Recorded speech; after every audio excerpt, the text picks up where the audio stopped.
अगर आपने ये वीडियो देख ली तो जिंदगी भर आप किसी भी इलेक्ट्रॉनिक फ्रॉड का शिकार नहीं होंगे। और इस वीडियो के अंदर मैं आपको एक रियल टाइम एग्जांपल बताने वाला हूं जो मेरे दोस्त के साथ हुआ और मैं खुद उसका आई विटनेस हूं। उसके साथ किस तरह से फ्रॉड हुआ, दैट वाज अनबिलीवेबल। आप जरा लम्हे के लिए ये सोचिए कि ये जो मोबाइल हमारा एक गैजेट होता है, हमारा पर्सनल मोबाइल होता है, इसमें हमारे कितना कुछ होता है। हमारी तस्वीर होती हैं, हमारे आईडी कार्ड्स होते हैं, हमारे पासपोर्ट्स होते हैं, हमारी बैंक स्टेटमेंट्स होती हैं, या हमारी रिटर्न्स फाइल जो हम करते हैं वो भी होती हैं, या कई हमारे सीक्रेट्स भी होते हैं। इसके अलावा तस्वीर फैमिली की होती हैं, आपकी वाइफ की पिक्चर्स, आपके बच्चों के पिक्चर्स, आपकी पिक्चर्स, और कभी कभार तो आपको ऐसा डाटा भी मिलता है वहां से। मोबाइल लोग सेव करते हैं अपने पासवर्ड्स और अपने बहुत सीक्रेट कोड्स होते हैं उनके, जो कि वो अपने मोबाइल के अंदर उन्होंने सेव किए होते हैं, नोट्स बनाए होते हैं। अगर ये सारी चीजें किसी के हाथ लग जाएं तो आप इमेजिन करके देखें कि आपकी लाइफ कितनी डिस्टर्ब हो सकती है। यानी आपका पासपोर्ट, आईडी कार्ड, आपके फेसबुक का पासवर्ड, इंस्टा का पासवर्ड, आपके बैंक एप्लीकेशंस जो हैं उनके पासवर्ड्स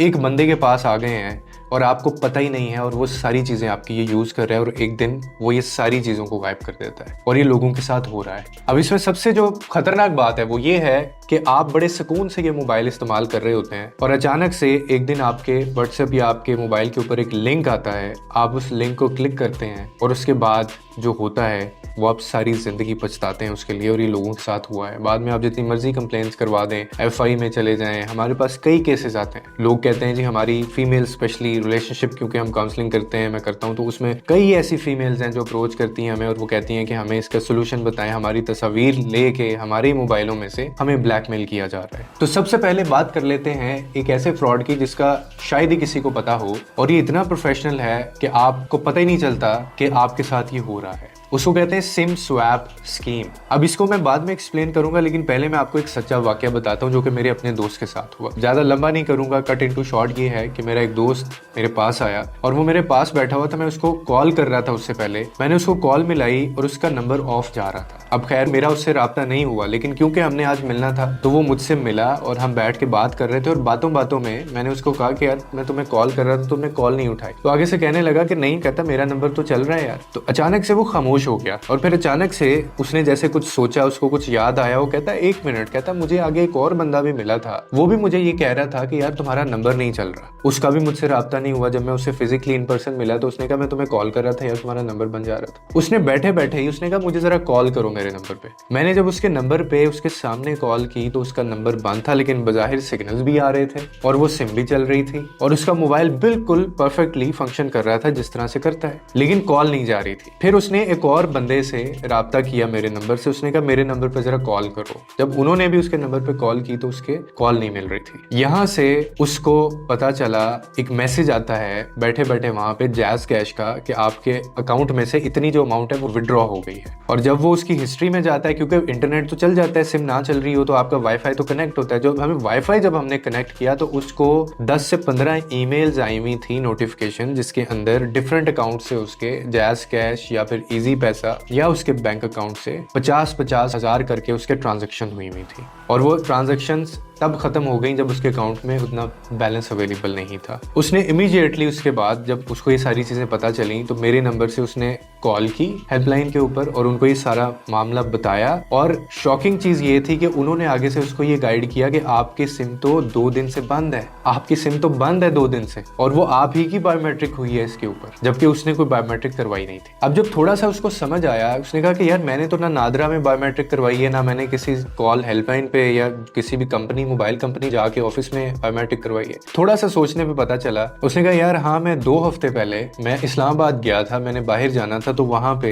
एम्बेसी में गया था या कोई वहां पे ऑफिस था, उधर मैंने बायोमेट्रिक की थी और उसके बाद ये मामला पेश आया। अब आप देख लें, इतना प्रोफेशनल, और उसने किसी ऐसी जगह पे जाके भी बायोमेट्रिक नहीं की। बहुत से लोग वहां पे जाते हैं, लेकिन वो लोग अंदर से ही मिले होते हैं और उनको आपका ये जो थंब इंप्रेशन है या बायोमेट्रिक है, उनके इंप्रेशन चाहिए होते हैं और उसके बाद वो ये सारा कार्रवाई ये डालते हैं, जिसको सिम स्वैप स्कीम कहते हैं। अब मैं आपको समझाता हूँ कि इसके अंदर फ्रॉड होता किस तरह से है। अब होता ये है कि इसके अंदर जो फ्रॉडुलेंट जो बंदा होता है ना, जो फ्रॉड कर रहा होता है, वो आपके जो सिम है उसके ऊपर सबसे पहले कंट्रोल करता है, उसको एक्सेस मिलती है। एक्सेस कैसे मिलती है? ये प्रोबेबली ज्यादातर ऐसे होता है कि आप किसी ऐसी जगह से सिम ले रहे हैं जो कोई रजिस्टर्ड नहीं है। जैसे ये आउटलेट लगा के ये बाहर बैठे रहते हैं कि जी आपको फलाना नंबर दे देंगे, इसके साथ आपको 2 GB नेट मिल जाएगा या आपको इतने मिनट्स मिल जाएंगे। मतलब आपने प्रॉपर किसी कंपनी के ऑफिस से वो सिम नहीं निकलवाई है। ऑल्दो ये रजिस्टर्ड होते हैं, नंबर आपका रजिस्टर्ड होता है, लेकिन ये लोग मिले हुए होते हैं। सबसे पहले वो क्या कहते हैं, वो आपके जो अंगूठों के निशान है वो लेते हैं बायोमेट्रिक से, और फिर वो आपकी सिम के ऊपर कंट्रोल करते हैं। कंट्रोल जब कर लेते हैं तो फिर एक डुप्लीकेट सिम निकलवाई जाती है आपके नाम की। वो निकलवाने के बाद वो आपकी सिम ऑपरेट होती है। पहली सिम आपकी तस्दीक करके बंद कर दी जाती है, आपको पता नहीं चलता,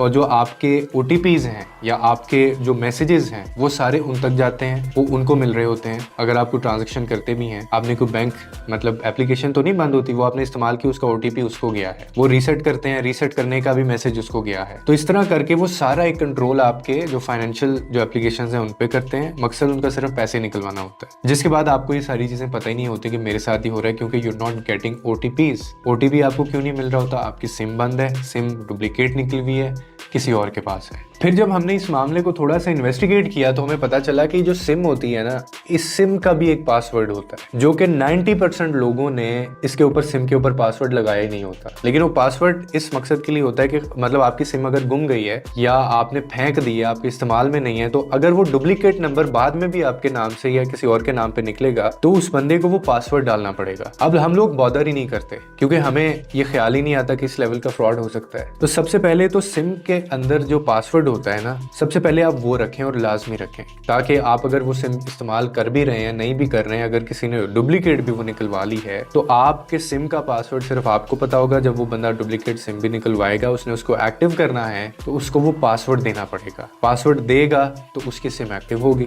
और दूसरा इसका तरीका ये है बचने का कि आप अगर सिम लेते हैं, आपने नई सिम लेनी है, तो हमेशा जो कंपनी के जो रजिस्टर्ड और अप्रूव्ड आउटलेट्स होती है ना, वहां से सिम लें। ये अरे गहरे जो बैठे होते हैं, अक्सर ये नुक्कड़ और कोनों के अंदर बैठे होते हैं गली मोहल्लों में, उनसे कभी भी गलती से भी आपने सिम नहीं लेनी। ऑल्दो वो रजिस्टर्ड हों, वो जो मर्जी कहें कि हम जैज की तरफ से हैं, हम यूफोन की तरफ से हैं, हम फलाने की तरफ से हैं, लेकिन आपने ऐसी जगह से सिम नहीं लेनी। और बायोमेट्रिक जो है ना, वो भी आपने बहुत ध्यान से करनी है, क्योंकि बहुत से ऐसे लोग जो बायोमेट्रिक कर लेते हैं और वो आपके अंगूठों के जो निशान हैं उनको वो बेसिकली चाहिए होते हैं। अगर एक एम्बेसी तक में ये मामला हो सकता है। आप ये देखें, ऐसा ऑफिस जो गवर्नमेंट का अपना ऑफिस है, उसके अंदर से अगर आपका डाटा लीक हो सकता है, तो आप एक ऐसी आउटलेट जिसका ना आगे कुछ है ना पीछे कुछ है, कोई रजिस्ट्रेशन ही नहीं है, वहां पे आप किस तरह से अपनी बायोमेट्रिक कर सकते हैं। और दूसरा जो सोशल मीडिया की वजह से फ्रॉड हो रहा है वो QR कोड स्कैम है, जिसके अंदर आपको एक मैसेज आता है कि अभी ये QR कोड स्कैन करें और 5,000 रुपया गिफ्ट आपके लिए जो है वो तैयार है, या इसको क्लिक करें तो इतना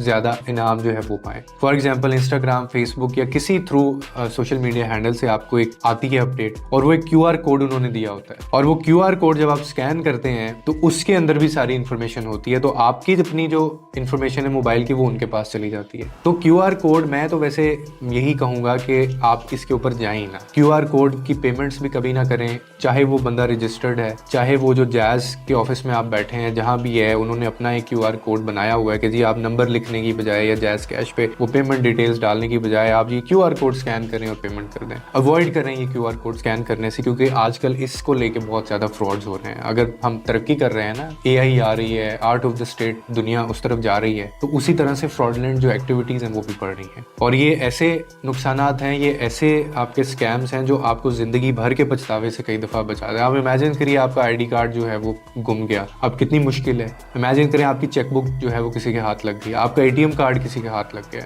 आप बंद करवाएंगे, फिर नया आएगा, एक्सपेंस होगा आपका, फिर दोबारा से डिटेल्स जाएंगी, टेम्पररी ब्लॉक होगा, या आप उसको परमानेंट ब्लॉक करेंगे। तो एक आपकी जो लाइफ के अंदर एक तो मुश्किल पैदा हो गई, दूसरा फाइनेंशियल इसके अंदर जो नुकसान है वो होता है। उम्मीद करता हूँ आज की वीडियो ने कोई ना कोई आपकी लाइफ में वैल्यू ऐड की होगी, लोगों के लिए आसानियां पैदा करे, रब आपके लिए आसानियां पैदा करेगा।